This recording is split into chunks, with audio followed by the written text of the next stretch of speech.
Hello, কি খবর সবার? তো এই সাইয়ারা ঝড়ের মাঝে একটা ভিন্ন স্বাদের ছবি, একটা তথাকথিতভাবে ফ্লপ হওয়া ছবি নিয়ে কথা বলব। আমার পছন্দের মেকার, ফিল্ম মেকার অনুরাগ বাসু। তার কোনো ছবি আমি মিস করিনি এবং করবার ইন ফিউচারও কোনো ইচ্ছা নেই।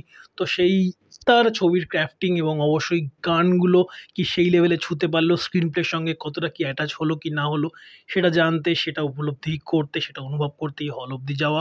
ছবি সে ভালো হোক, খারাপ হোক, সে অনেক বড় একটা আলোচনার বিষয়। বাট তার সঙ্গে সাইয়ারা হলে চলছে, তো তার সামনে এই ছবিটা কিছুই নয়, যদি সাফল্যের দিক থেকে বলি, টাকার অঙ্কের দিক থেকে বলি। যাই হোক, আমার এই ছবিটা কেমন লাগলো, কেমন কি অনুভব করলাম, কেমন কি উপলব্ধি হলো, লাইফ ইন এ মেট্রোর মতো হলো কিনা, দেখুন। আবেগের দুনিয়াতে ভাসলে, আবেগের সঙ্গে তুলনা করলে কোনো কিছু তার সামনে জাস্ট ধোপে টেকে না খড়কুটোর মতো উড়ে যায়। তো সেই আবেগটাকে একটু দূরে সরিয়ে রেখে মৌলিকভাবে যদি ভাবি, এই ছবিটা আমার মোটের ওপর ভালোই লেগেছে। স্পেশালি এর গানগুলো প্রথমেই মানে মাথায় আসে মেট্রো ইঞ্জিনের নামটা শুনলেই লাইফ ইন এ মেট্রোর মতো সেরম কালজয়ী গান কি দেবে? আমি জানি না কার কাছে কেমন কি, বাট এর গানগুলো আমার কাছে কাল্ট হয়ে থাকবে। কতদূর বাণিজ্যিক এর সাফল্য গানগুলো, সেগুলো তো কোথাও থেকে নাম্বারসগুলো আপনার সামনে দেবে। সেই নাম্বারে আমি যেতে চাই না। কারণ লিরিকগুলো যতটা সুন্দর হয়েছে, ততটা সুন্দরভাবে কম্পোজ করেছেন প্রীতম, এবং বিভিন্ন ভালো, ভালো পছন্দের আর্টিস্টদের দিয়ে গাওয়ানো হয়েছে। অরিজিৎ সিং নিঃসন্দেহে রয়েছেন, পাপন রয়েছেন, শ্রেয়া ঘোষাল রয়েছেন। এছাড়াও আরও অনেক ভালো, ভালো এখানে সিঙ্গারদের ব্যবহার করা হয়েছে, কম্পোজার, লিরিসিস্ট সবাই মিলে এর অ্যালবামটাও আমার জন্য অন্যতম পছন্দের হয়েছে। অনুরাগ বসু টোটাল যদি এত গ্যাংস্টারের মতো ছবি যদি বলি, লাইফ ইন এ মেট্রোর মতো ছবি বলি, লুডোর মতো ছবি বলি, এর মাঝখানে এই মেট্রো দিনের অ্যালবামটাও আমার ততটাই পছন্দের লেগেছে। তো গান ১ম আমার জন্য চয়েসের জায়গা ছিল, এরপর আসি ছবির জায়গাতে। ছবির জায়গাতে অ্যান্থোলজি যেরকম তার ছবিতে হয়ে থাকে, এর আগেও তিনি বেশ কয়েকটা অ্যান্থোলজি করেছেন। লাস্ট আমার লুডো মনে পড়ছে, ভালো একটা তার অ্যান্থোলজি লেগেছিল। তো এখানেও সেই অ্যান্থোলজিতে অনেকগুলো ট্র্যাক রয়েছে। সারা আলি খান একটা ট্র্যাক রয়েছে, ওদিকে পঙ্কজ তিওয়ারি একটা ট্র্যাক রয়েছে, ওদিকে অনুপম খের আমাদের বাঙালি অভিনেত্রী দর্শনার একটা ট্র্যাক রয়েছে, এরকম অনেকগুলো ট্র্যাক রয়েছে। এবং আরেকটা ট্র্যাক রয়েছে অবশ্যই ওইদিকে ফতেমা সানা শেখদের যে ট্র্যাকটা। আমি ব্যক্তিগতভাবে লাস্ট শেষের দিকে এই বছরের শুরুর দিকে প্রায় ৪ মাস বোম্বেতে থাকার জন্য জানি ওই শহরে থাকবার কি স্ট্রাগল, বা যেকোনো স্ট্রাগলারের জীবনটা কেমন হয়, কি কাটে বড় শহরগুলোতে। তো সেরকম দিক থেকে ওই ফতিমা সানা শেখদের ট্র্যাকটার সঙ্গে আমি খুব করে কানেক্ট করতে পারছিলাম। খুব এবং সবথেকে ভালোভাবে সেই ট্র্যাকটা কিন্তু শুরুও হয়েছিল ছবিটাতে।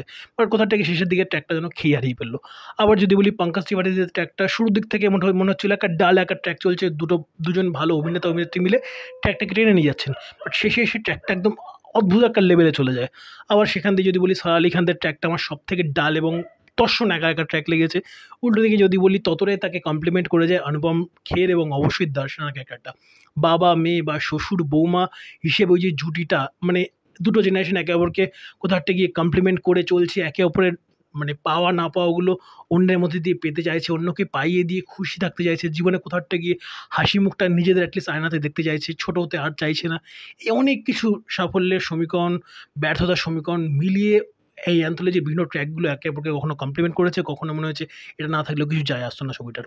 বাট মোটের ওপর যদি বলি, ছবিটা ভালো, এবং যখন বেরোবেন হল থেকে, ওই লাইফ ইন এ মেট্রোর ওই লেভেলে কিনা আমি জানি না। ওটার জন্য আমাদের জন্য একটা স্পেশাল একটা প্লেস থেকে যাবে হার্টে সবসময়। বাট তারপরেও এই ছবিটা আমার একটা ভালো ছবি লেগেছে। সঙ্গে গানগুলো দারুণভাবে কমপ্লিমেন্ট করেছে, এবং বিভিন্ন জায়গাতে যেভাবে প্লেস করা হয়েছে, মানে সিঙ্গারদের নিয়ে গিয়ে স্পেশালি পাপন, অরিজিৎ সিং এই দুজনের যেই প্রেজেন্সটা ওই জায়গাগুলোতে বসে বিভিন্ন দারুণ কিছু ফ্রেমস রেখেছে। ভালো লাইটের কাজ হয়েছে, ভালো, ভালো অভিনেতারা নিঃসন্দেহে রয়েছে। কিছু পছন্দের সিন অনেক কিছু রয়েছে, যেরকম ধরুন একটা জায়গাতে ওই ৩ বন্ধু ফাতিমা সানা শেখ এবং তার আরও ২ বেস্ট ফ্রেন্ড, তারা একটা জায়গাতে ওই বৃষ্টির মধ্যে একটা কনফ্রন্টেশন একটা সিন রয়েছে। ওই সিনে যেরকম ডায়ালগ ডেলিভারি যেরকম লিখা রয়েছে, বা একটা সিন রয়েছে সারা আলি খান চিল্লিয়ে তার ভিতর থেকে মনের আগুনটাকে বার করছে, ওখানে নিচ থেকে সিঙ্গারদের তার পরের শটেই ধরছে। এরকম প্রচুর, প্রচুর ভালো, ভালো শট রয়েছে। কিংবা একটা জায়গাতে পঙ্কজ ত্রিপাঠীকে হেব্বি করে দৌড় করায় কঙ্কনা সেন শর্মার ক্যারেক্টারটা। তো ওই মোমেন্টগুলো কিছু একটা ক্ষেত্রে ভালো হিট করে, কিছু, কিছু ক্ষেত্রে কোথা থেকে মনে একটা অন্যরকম দোলা লাগিয়ে দিয়ে চলে যায়।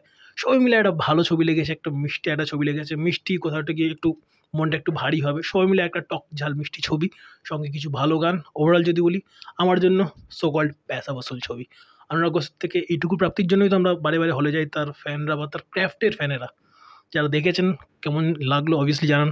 অনেক দিন প্রায় ৬ মাস বাদে বা ৭ মাস বাদে এই রিভিউয়ের জনরাতে ফিরেছি, বা মন হলো একটা রিভিউ করি। দেখেছি তাও সপ্তাহখানেক বা দিন ১০ হলো ছবিটা। তো সময় হচ্ছিল না। তো সময় করে উঠলাম, একটা রিভিউ আপনাদের সঙ্গে নিজের শেয়ার করার চেষ্টা করলাম। চেষ্টা করব ধীরে সেই পুরনো ট্র্যাকে ফেরার। তিনি যেমন তার ছবি দিয়ে তার চেনা ট্র্যাকে ফিরলেন অনুরাগ বাসু। That's it. আপনাদের কেমন লেগেছে যারা দেখেছেন কমেন্ট বক্সে জানান। Bye, by.